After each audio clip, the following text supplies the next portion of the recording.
ပိုွားတဲ့အတွက်ကြောင့်ဝိတ်တက်ဖို့အတွက်အများကြီးအထောက်အကူဖြစ်စေနိုင်တယ်အဲ့ဒီမှာအစားအသောက်ဘာမှမစားခြင်းမဲနဲ့ဟိုပဲဖြစ်နေပြီဘာမှမဝါးခြင်းဘူးပေါ့အဲ့လိုဖြစ်နေပြီဆိုရင်တော့ဖြည့်စွက်အာဟာရမှုန့်တွေပေါ့နော်အခု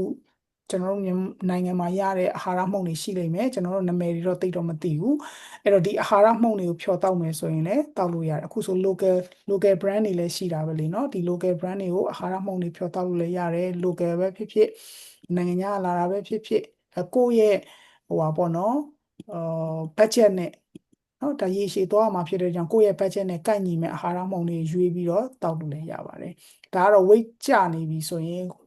တော်တော်ကြီးပိန်လာပြီဆိုရင်တော့ထမင်းကျွေးစီလေးနဲ့နယ်ပြီးကျွေးတာအာဟာရမှုန့်လေးတွေတိုက်တာပြီးတော့တစ်ခါတည်းအများကြီးကျွေးတာတဲ့ဆိုင်နည်းနည်းနဲ့ခဏ9ကြိမ်10ကြိမ်လည်းဖြစ်လိမ့်မယ်အဲ့တော့နည်းနည်းနဲ့ခဏသူစားနိုင်တဲ့လောက်လေးကျွေးပေးတာကျွေးလိုက်တဲ့အခောက်တိုင်းမှာ protein လေးအနည်းငယ်လောက်ဖြစ်ပါအောင်ထည့်တာပေါ့ဒါမျိုးလေးလုပ်မယ်ဆိုရင်တော့အဆင်ပြေပါတယ်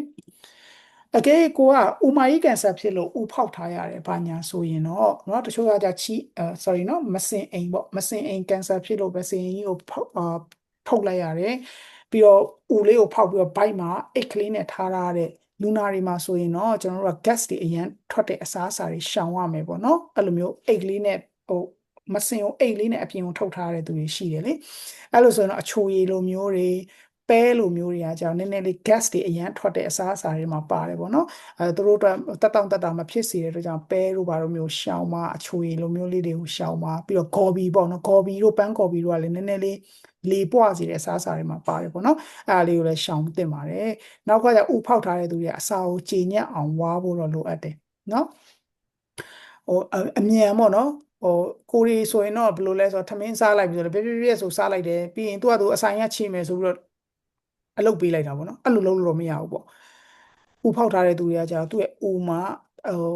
တာမန်လူလိုမျိုးတော့သူ့ရဲ့အလုပ်လုပ်နိုင်ဆိုတာမကောင်းတော့ဘူးလေမကောင်းတော့တဲ့ကြောင့်ကိုစားတဲ့အစားအစာကိုတေချာလေးဝါးပြီးတော့ပေါ့နော်ငငယ်တော့တင်မှုပါတယ်အစားတစ်ခါဝါးရင်10ချိန်ကနေ15ချိန်လောက်ဝါးပြီးတော့မှမြူချပါဘာညာပြောတယ်မှလားဒါပေမဲ့ကျွန်တော်တို့အများစုကထမင်းတစ်ခါစားရင်3ချိန်လောက်ဝါးရင်တော့ကံကောင်းပြတ်ဆိုမြူချပလိုက်တာ